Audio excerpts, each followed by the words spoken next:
नमस्कार. हल्ली माझ्या लक्षात आलं की खूप जणांचं वाचनच कमी झाले. मी स्वतः खूप वाचणारी होती. आता छावा मी सुरुवात करून सुद्धा बरेच महिने झाले, पण काही कारणाने एरवी मी अगदी आरामात दोनदा वाचून रिपीट करून मागे न संदर्भ कळलेला वाचून सुद्धा मी महिनाभरात जे पूर्ण केलं असतं पुस्तक, ते काय माझं अजून झालेलं नाही आहे. तर ह्याचं मुख्य कारण मोबाईलच आहे. मोबाईलमध्ये असं मला वाटतं. खूप जणांचं वाचायला होत नाही, डोळ्याला त्रास होतो, मानेला त्रास होतो, हेही कारण असेल. तर त्या अशा लोकांना मी सांगते की शरद पोंक्षे आहेत ते असत्यमेव जयते हे अभिजित जोगांचं इतिहासावरचं पुस्तक आहे ते. आणि अतिशय चांगलं, जे आपले अनेक क्रांतिकारी ज्यांचं नावही आपल्याला माहीत नाही, त्याच्याबद्दल काँग्रेसचा कसा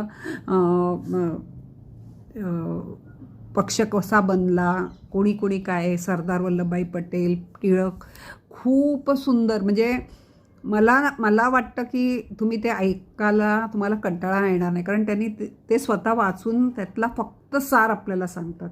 त्यामुळे ते 5 ते 10 मिनटामध्येच, त्यांचा खूप मोठा नसतो व्हिडिओ, अगदी खूप छान पद्धतीने त्यांचं वाचन चांगलं आहे. तर ज्यांना खरंच थोडंसं तरी इतिहासामध्ये आपल्या भारताचं कसा विकास झाला, कसा ऱ्हास झाला, आपलं काय झालं हे ज्यांना जाणायचं असेल ना, त्यांनी खरंच ऐका. खूप सुंदर सांगतात ते. त्यांचा राष्ट्राय स्वाहा हे त्यांचं चॅनल आहे.